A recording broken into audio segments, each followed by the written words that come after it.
Fala galera, tudo bem? Janderson Garcia aqui mais uma vez. Sejam bem-vindos aí ao canal Engenharia 2 Pontos.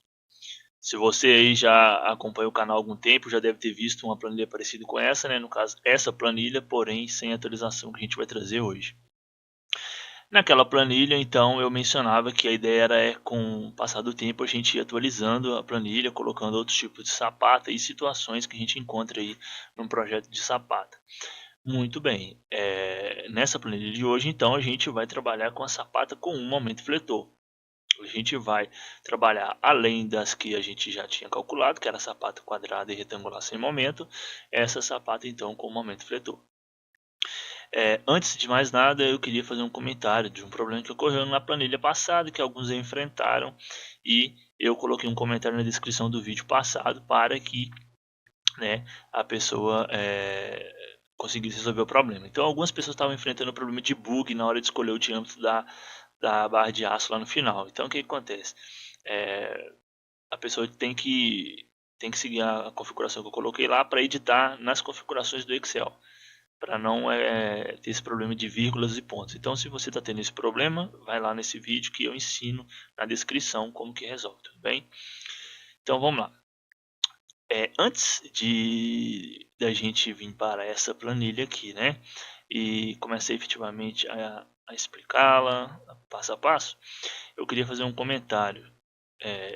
Aquele vídeo a gente tem mais de 6.500 visualizações, né? Muitas pessoas aí baixaram a planilha e é uma coisa totalmente de graça. E vai continuar. Essa planilha aqui também vai ser de graça, eu vou disponibilizar ela gratuitamente. Só que o que eu notei? Uma baixíssima participação. Então, a gente, no caso, a gente despende aí de tempo para a gente estudar, fazer os materiais e compartilhar com todo mundo. Só que eu senti uma baixa participação, não teve muitos poucos inscritos, o canal está crescendo consideravelmente, estamos aí caminhando para as 900 inscrições, mas a gente sabe que a gente pode atingir um público muito maior. Então, como vai funcionar para você ter acesso a essa planilha? Primeiramente, você vai ter que se inscrever no canal, né? E depois você vai enviar um e-mail para engenharia2pontos@gmail.com solicitando a planilha. Eu vou enviar ela para vocês. Só que aí vem a outra observação: não será obrigada a inscrição. Se você virar e falar assim, não, eu quero a planilha sem me inscrever, sem problemas, enviarei também, não tem nenhum problema. Agora, no meu ver, eu acho que é uma retribuição, né? Um material sendo disponibilizado gratuitamente, né, das pessoas se inscreverem e divulgar o material aí pela rede. Então, se você, né, está entendendo o recado aí, se você tem disponibilidade de também contribuir com o canal, né, se inscrevendo, comentando o vídeo, enfim, isso aí vai ajudar demais a gente a conseguir postar mais material, né, a gente ir atrás de mais material e formular mais material para que seja disponibilizado para vocês. Então eu espero aí que tenha realmente a contribuição de vocês. No final do vídeo eu deixo essa chamada aqui de novo, né, e como eu disse, né, totalmente gratuito a planilha, tudo bem? Então vamos lá, sapato com o momento fletor. Então a gente vem aqui e clica. Se a gente fazer uma observação, é o seguinte: a planilha não vai estar bloqueada dessa vez, totalmente aberta. Você faz o que você quiser com a planilha aí.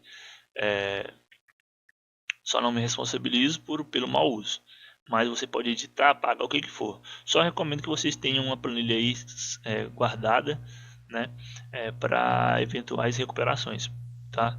Então eu não vou bloquear nenhuma célula. Pode fazer aí o que for, o que vocês acharem melhor. Então vamos começar. No início aqui, os dados gerais é igual às planilhas anteriores. O que muda é somente a inserção aqui do momento fletor. A gente está trabalhando com um momento fletor, né? Eu coloquei a força horizontal aqui, eu não estou trabalhando com força horizontal aqui, mas isso aqui influi principalmente na hora que a gente for verificar o tombamento, mas tá zero por enquanto, considerando só o momento fletor aqui. Então, esses dados aqui eu não vou ficar detalhando muito, vocês voltam na planilha anterior, que lá eu detalho, né? Não tem como, o vídeo vai ficar muito longo se eu ficar voltando explicando o que é cada célula dessa. Mas vamos para o tópico 1, dimensionamento geométrico, no qual a gente não vai considerar um momento fletor. A gente só vai verificar a carga que está sendo distribuída e a tensão admissível de solo e ver qual é a seção da sapata necessária para resistir a essa tensão. Então, fizemos este primeiro ponto, verificamos que, né, essas dimensões. Num segundo momento, a gente vai verificar as tensões na base da sapata, no qual a gente vai verificar a tensão máxima aplicada. Primeiramente, a gente vai... Esse tópico aqui é muito importante, né? E vocês têm que prestar bastante atenção. A excentricidade, né, é aquela mesma situação que ocorre em pilares. Você tem a carga ali aplicada, né, uma carga vertical, e ela tem uma excentricidade, né, isso aqui devido ao momento fletor. Se tiver força horizontal também ajuda, contribui, né? Então a gente tem essa excentricidade, a carga não vai estar ali realmente centrada, exatamente no centro geométrico ali do elemento. Então o que acontece? Temos essa excentricidade. Junto dessa excentricidade, a gente tem que fazer uma verificação junto ao núcleo central de inércia. Porque essa relação A do lado A dividido por 6, né, é a relação do núcleo central de inércia. Se a excentricidade for menor que o núcleo, esse valor do núcleo central de inércia, corresponde que o ponto de aplicação está dentro do núcleo central de inércia. Se este valor for igual, então quer dizer que está no limite, e se esse for maior, quer dizer que o ponto de aplicação da carga está fora do limite do núcleo central de inércia. O que é núcleo central de inércia? Como é que eu vou entender isso? Vamos entender, eu vou lá no material do professor Paulo, né? Também eu quero deixar bem claro, né, que toda essa planilha, inclusive a outra, foi feita baseada nas notas de aula desse professor, do Paulo Sérgio Santos Bastos. Então toda referência aí para ele, né, o doutor Paulo. Tudo bem? Então continuando aqui, o que vamos entender como que funciona quando tem o ponto de aplicação da força, né, dentro do núcleo. Então a gente tem uma equação, né, a gente tem uma equação aí para determinar a tensão máxima quando, né, a aplicação estiver dentro do núcleo central de inércia. E quando que está? Quando a excentricidade for menor que a relação de A dividido por 6. Né? Então, quando é essa situação, ó, o E está sendo menor que essa relação, então está dentro do núcleo. Né? Está dentro do núcleo, então é essa a primeira situação. Então, mas o que pode acontecer, né? Pode acontecer de estar no limite, então a equação muda, é essa. E pode acontecer de estar fora, a equação também muda, é essa. O que é isso, né, de fora e dentro do núcleo central de inércia, né? O núcleo central de inércia é uma região, um losango, onde que a carga de compressão, uma carga de compressão, por exemplo, que for descarregada dentro desse ponto, se estiver dentro desse ponto, significa que toda a seção transversal vai estar comprimida. Se estiver no limite, que seria aqui, está comprimido, tendendo a uma das extremidades a zero. Né? Ou seja, sem compressão e sem tração. Quando, né, está fora do núcleo central de inércia, o ponto de aplicação, além de se ter a compressão, né, a outra extremidade ocorre até a tração. Então, essa é basicamente a diferença. Se está dentro, né, toda a carga de compressão, a seção transversal fica toda comprimida. E assim vai mudando. Então, o que a gente tem que entender principalmente aqui é as diferentes equações para obter a tensão máxima pelas diferentes formas como está aplicada a força. Então, vamos vir aqui. No caso, a gente tem 5,95 e 46. Vamos supor que tivéssemos 46,67 aqui. Então tá igual, né? Então a gente não teria que fazer essa célula passar. A gente teria que trabalhar com essa célula aqui para passar. Se aqui fosse 50, então teríamos que trabalhar com essa aqui para passar. Se essas duas aqui não passar, não importa. A gente quer fazer essa passar. Mas vamos voltar aqui. Então a gente está com 5,95. Então não passou. Se não passou, obviamente a gente tem que aumentar a seção da sapata.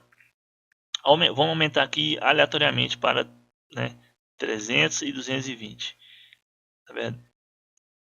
Então a gente já viu que passou, mudou. Esses dois não passou, não importa, ignora, tá? Ignora e prossegue no cálculo. Tem que fazer esse passar.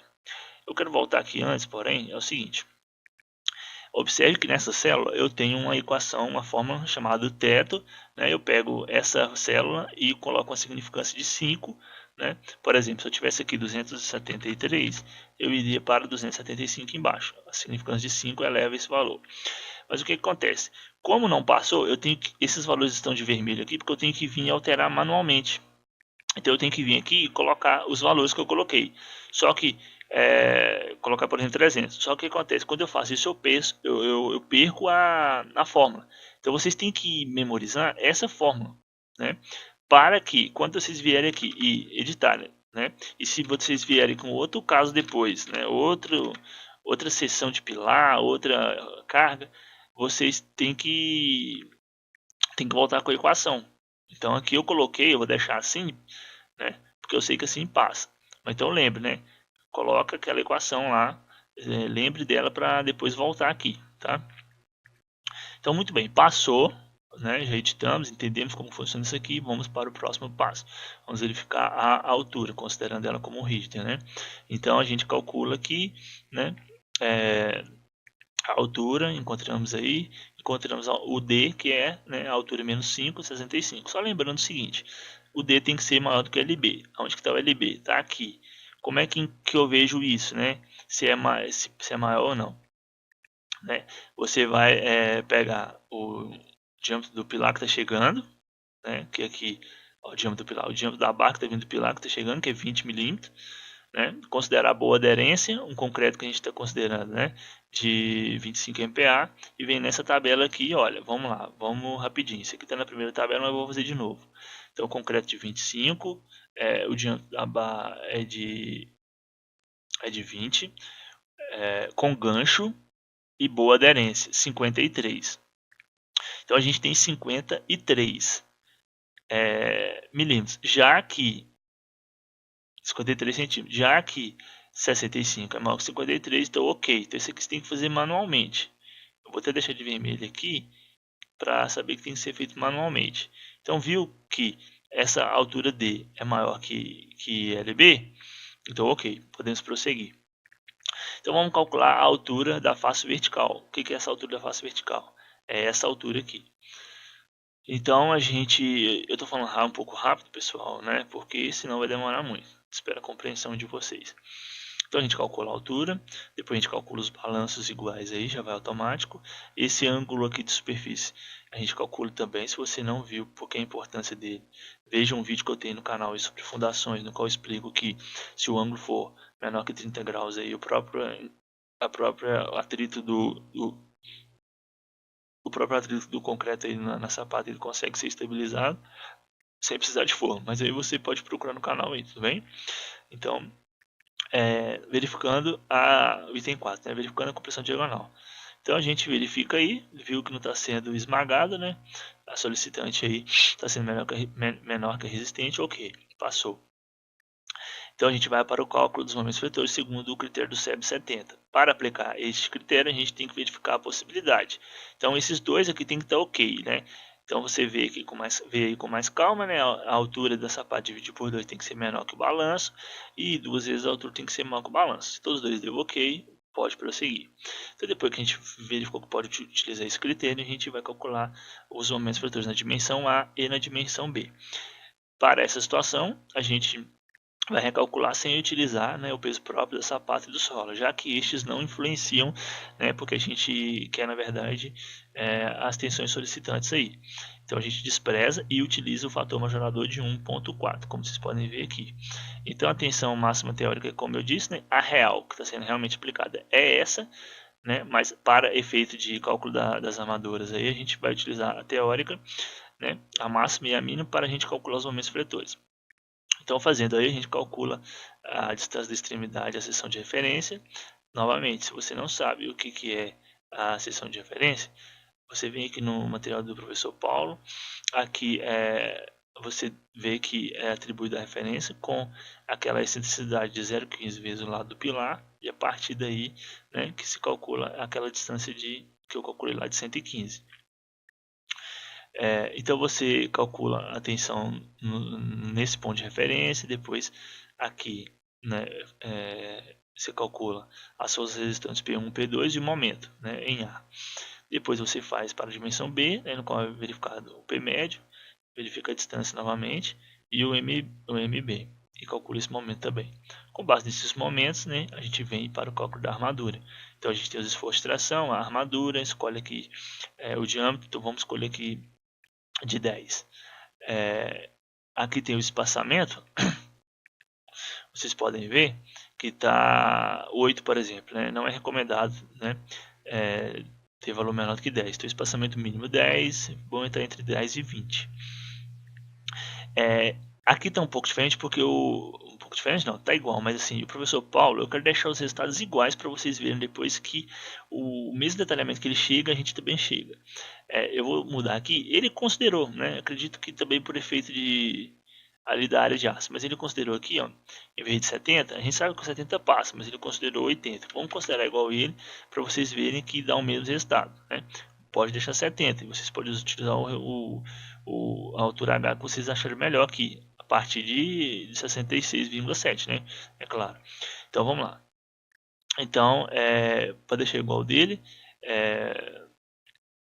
a gente calculou aí tudo mais, né? O espaçamento, a área de aço. Então 19,5, escolhemos aí um diâmetro de 10. Tudo bem. Verificando a estabilidade, né? Eu não vou verificar agora nessa planilha quanto ao deslizamento. Pode ser que fique para uma planilha futura, né? Porque depende do ângulo de atrito interno do solo, depende de diversas características. Então eu só resolvi verificar aqui o tombamento. A gente calcula o momento de tombamento e compara com o momento estabilizador. Se o fator de segurança aqui for maior que 1,5, ok, não tomba. Se fosse menor que 1,5, então estaria correndo o risco de tombar. Então, isso aqui é uma verificação interessante também. Então, depois que a gente fez todo o cálculo, né, a gente vem para o detalhamento. Então, está aqui em planta, né, o número de barras, o espaçamento, a seção, tudo mais. Aqui o corte AA e o corte BB. Então, 25 barras aí, com diâmetro de 10 milímetros, com espaçamento de 9 no corte AA e com espaçamento de 12,5 no corte BB. Só deixar claro o seguinte, como que se calcula esse gancho aqui na vertical e esse na diagonal, né? Esse daqui é a altura H0 que a gente calculou lá, né? Menos 10, né? Então você vê aqui que todos dois, né, estão aí. Agora, esse de vermelho aqui tem que ser calculado manualmente, porque depende das características que a gente vai colocar. Então vamos lá. Como que calcula? A gente vai considerar, né, a gente está considerando, né, um diâmetro de 10 milímetros, então a gente vem aqui, concreto de 25, vamos lá, cadê aqui? Então, diâmetro de 10 milímetros, ok. A gente está considerando agora sem gancho e de boa aderência, então seria aí 38. Como é 38, então a gente vem aqui e faz 38 menos 20, então a gente pode pôr aqui, ó, igual, né, igual ao 38, né, menos essa célula aqui. Então o que acontece?